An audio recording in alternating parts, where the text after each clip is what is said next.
Hello दोस्तों, मेरा नाम है असलम मलिक और आपका स्वागत है हमारे YouTube channel online coaching centre पर। दोस्तों, लास्ट वीडियो में हमने आपको रेगुलेटिंग एक्ट के बारे में पढ़ाया था। आज हम regulating act and पिट्स India act पर बेस्ड क्वेश्चंस डिस्कस करेंगे जो वनडे एग्ज़ाम में पूछे जाते हैं। वीडियो शुरू करने से पहले आपसे एक रिक्वेस्ट है, अगर आपने अभी तक हमारे इस चैनल को सब्सक्राइब नहीं किया है तो सबसे पहले इस चैनल को सब्सक्राइब कर लें और पास वाले बेल आइकन को दबाना न भूलें, जिससे आने वाली वीडियो की सभी नोटिफिकेशन आपको मिल जाए। तो आज का पहला क्वेश्चन है, ब्रिटिश भारत के निम्नलिखित अधिनियम में से कौन सा अधिनियम बंगाल के गवर्नर जनरल को नामित करता है। तो दोस्तों, जैसा मैंने आपको लास्ट वीडियो में बताया था कि बंगाल के गवर्नर जनरल किस एक्ट के थ्रू लाए गए थे, यानी बंगाल के गवर्नर को बंगाल का गवर्नर जनरल कब और किस एक्ट से कहा जाने लगा। तो ऑप्शन ए है regulating act 1773, option B Pitt's India act 1784, option C charter act 1793, option D charter act 1813। तो इसका सही आंसर होगा रेगुलेटिंग एक्ट 1773, यानी option A is the right answer. Bengal के गवर्नर को बंगाल का गवर्नर जनरल कहा जाने लगा रेगुलेटिंग एक्ट के आने के बाद। चलिए, दूसरा क्वेश्चन है आपका, निम्नलिखित अधिनियम में से किस अधिनियम के द्वारा ब्रिटिश भारत में कलकत्ता में सर्वोच्च न्यायालय की स्थापना की गई। यानी ब्रिटिश भारत में कलकत्ता में एक सर्वोच्च न्यायालय की स्थापना की गई थी, वो किस एक्ट के यानी किस अधिनियम के द्वारा की गई थी। तो option A regulating act 1773, option B Pitt's India act 1784, option C charter act 1793, option D charter act 1813। तो क्वेश्चन नंबर 2 का राइट आंसर है regulating act 1773। Option A is the right answer. तो चलिए, नेक्स्ट क्वेश्चन है, बंगाल के पहले governor general कौन थे। जैसा कि मैंने अभी आपको बताया पहले क्वेश्चन में कि रेगुलेटिंग एक्ट 1773 से बंगाल में गवर्नर को गवर्नर जनरल कहा जाने लगा, तो वो पहले गवर्नर जनरल कौन थे। Option A Lord Warren Hastings, option B Lord William Bentinck, option C Lord Mayo, option D Robert Clive. तो क्वेश्चन नंबर 3 का राइट आंसर है Lord Warren Hastings. Option number A is the right answer. तो चलिए, next question की तरफ चलते हैं। Question number 4, Bengal का शासन गवर्नर जनरल तथा कितने सदस्यीय परिषद में निहित किया गया। जैसा कि मैंने लास्ट वीडियो में आपको पढ़ाया था कि बंगाल का जो शासन था वो एक गवर्नर जनरल तथा 4 सदस्यीय परिषद में निहित किया गया था। कितने? 4 सदस्यीय परिषद में निहित किया गया था, यानी 4 सदस्यीय परिषद की एक काउंसिल बनाई गई थी। तो इस क्वेश्चन का राइट आंसर है ऑप्शन डी। आपको मालूम होना चाहिए वो चार सदस्य कौन कौन से थे। एक का नाम था क्लेवरिंग। क्या नाम था? क्लेवरिंग,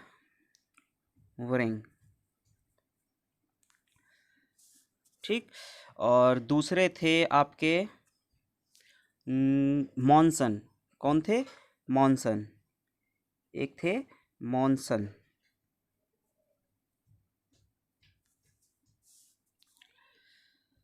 तीसरे थे बरवेल। क्या नाम था तीसरे का? बरवेल।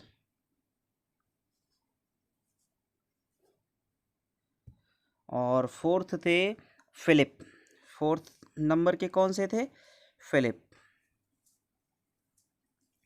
तो ये फिलिप फ्रांसिस कहते थे उनको। तो ये 4 सदस्यीय परिषद थी जिस किसके साथ बनाई गई थी? ये गवर्नर जनरल के साथ बनाई गई थी। तो नेक्स्ट क्वेश्चन है क्वेश्चन नंबर 5। मद्रास तथा बम्बई प्रेसिडेंसियों को किस प्रेसिडेंसी के अधीन कर दिया गया था? यानी मद्रास तथा बम्बई प्रेसिडेंसियों को किस प्रेसिडेंसी के अधीन कर दिया गया था? जैसा कि मैंने आपको लास्ट वीडियो में बताया था कि बंगाल प्रेसिडेंसी के अधीन बम्बई तथा मद्रास प्रेसिडेंसियों को कर दिया गया था। यानी इस क्वेश्चन का राइट आंसर होगा ऑप्शन ए, यानी बंगाल प्रेसिडेंसी के अधीन कर दिया गया था। तो किस एक्ट के थ्रू किया गया था? ये तो आपको बताया था अभी मैंने, और जैसा कि लास्ट वीडियो में भी मैंने बताया था कि रेगुलेटिंग एक्ट 1773 के तहत। तो नेक्स्ट क्वेश्चन है, इस अधिनियम 1773 यानी रेगुलेटिंग एक्ट 1773 द्वारा बंगाल में एक उच्चतम न्यायालय की स्थापना की गई। इसमें एक मुख्य न्यायाधीश तथा 3 अन्य न्यायाधीश थे। मुख्य न्यायाधीश का नाम क्या था? तो जैसा मैंने आपको लास्ट वीडियो में बताया था कि उच्चतम न्यायालय की स्थापना की गई थी कलकत्ता में, तो वो किस अधिनियम के तहत की गई थी? रेगुलेटिंग एक्ट के तहत की गई थी। और वो कब की गई थी? रेगुलेटिंग एक्ट के आने के 1 साल बाद, यानी 1774 में उस उच्चतम न्यायालय की स्थापना की गई थी। तो उस उच्चतम न्यायालय स्थापना की गई, उसके मुख्य न्यायाधीश कौन थे? वो क्वेश्चन पूछा गया आपसे। तो ऑप्शन ए है Sir Elijah Impey, option B Lord Burnett, option C Lord Wilson या लॉर्ड रीड। तो इस क्वेश्चन का राइट आंसर है सर एलिजा इम्फे। तो सर एलिजा इम्फे को उच्चतम न्यायालय का प्रथम मुख्य न्यायाधीश नियुक्त किया गया था। नेक्स्ट क्वेश्चन है, इस अधिनियम 1773 यानी रेगुलेटिंग एक्ट 1773 द्वारा बंगाल में एक उच्चतम न्यायालय की स्थापना कब की गई? जैसा मैंने अभी आपको इससे पहले वाले क्वेश्चन में बताया, 1773 के 1 साल बाद, 1773 के 1 साल बाद यानी 1774 में उस उच्चतम न्यायालय की स्थापना की गई थी। कहाँ पर? बंगाल में। तो इस क्वेश्चन का राइट आंसर होगा 1774 is the right answer. Next question है क्वेश्चन नंबर 8।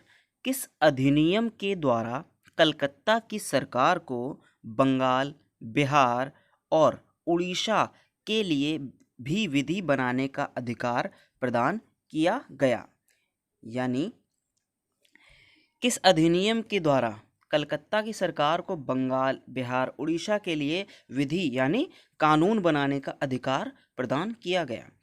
तो option A regulating act 1773, option B 1781 का संशोधित अधिनियम, option C Pitt's India act 1784, option D charter अधिनियम 1833। यानी आपको बता दूं, रेगुलेटिंग एक्ट जब आया था उसमें कुछ कमियों को सुधारते हुए 1781 में एक संशोधित अधिनियम लाया गया था, जिसमें वो किस लिए लाया गया था? क्योंकि रेगुलेटिंग एक्ट की कुछ कमियों को दूर करने के लिए ये एक्ट लाया गया था, जिसमें बंगाल, बिहार और उड़ीसा के लिए विधि बनाने का अधिकार प्रदान किया गया। किसको? कलकत्ता की सरकार को। तो ऑप्शन बी इसका राइट आंसर होगा। ठीक है दोस्तों, तो नेक्स्ट क्वेश्चन की ओर चलते हैं। Question number 9। किस अधिनियम के द्वारा भारतीय अधिकृत प्रदेशों को पहली बार ब्रिटिश अधिकृत प्रदेश कहा गया? यानी किस अधिनियम, किस एक्ट के द्वारा भारतीय अधिकृत प्रदेशों को पहली बार ब्रिटिश अधिकृत प्रदेश कहा गया, यानी ज़्यादातर प्रदेशों पर राज जो है, शासन जो है, ब्रिटिशों ने अधिकार प्राप्त कर लिया था उन प्रदेशों पर। तो किस एक्ट के थ्रू कहा गया था? ये ऑप्शन है यहाँ पर, रेगुलेटिंग एक्ट 1773, चार्टर अधिनियम 1813, पिट्स इंडिया अधिनियम 1784, चार्टर अधिनियम 1793। तो जैसा मैंने आपको बताया था कि अंग्रेज़ों ने दो युद्ध हुए थे, कौन से? बक्सर तथा प्लासी के युद्ध। तो उन दोनों युद्ध के बाद अंग्रेज़ों का शासन और ज़्यादा मजबूत हो गया था हमारे इंडिया पर, ज़्यादातर पूर्वी क्षेत्र में जहाँ बंगाल वगैरह निवास करता है। तो रेगुलेटिंग एक्ट के बाद एक और एक्ट आया था, पिट्स इंडिया एक्ट 1784।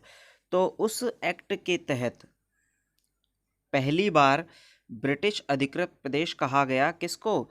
भारतीय अधिकृत प्रदेशों को। ठीक है, तो इस क्वेश्चन का राइट आंसर है ऑप्शन सी, पिट्स इंडिया अधिनियम 1784। नेक्स्ट क्वेश्चन है आपका, पिट्स इंडिया एक्ट 1784 द्वारा प्रांतीय परिषद के सदस्यों की संख्या 4 से घटाकर कितनी कर दी गई? यानी जैसा अभी थोड़ी देर पहले मैंने आपको बताया कि बंगाल के गवर्नर जनरल के साथ 4 सदस्यीय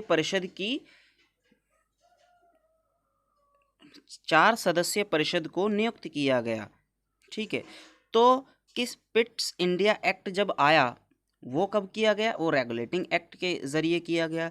तो उसके बाद जब पिट्स इंडिया एक्ट आया 1784 में, तो उस एक्ट के तहत 4 सदस्यों को घटाकर कितने सदस्यों की परिषद नियुक्त की गई? तो इस क्वेश्चन का आपको जवाब देना है। तो इसमें ऑप्शन ए है 2 सदस्य, ऑप्शन बी 3 सदस्य, ऑप्शन सी 1 सदस्य, या इनमें से कोई नहीं। तो इस क्वेश्चन का राइट आंसर होगा 3। उसमें से 1 सदस्य हटा दिए गए थे, तो इस वजह से 4 से घटकर 3 रह गए। तो दोस्तों, आज की वीडियो यहीं ख़त्म होती है। अगर आपको हमारी ये वीडियो अच्छी लगती है तो इस वीडियो को लाइक कीजिए, शेयर कीजिए और सब्सक्राइब कीजिए। धन्यवाद।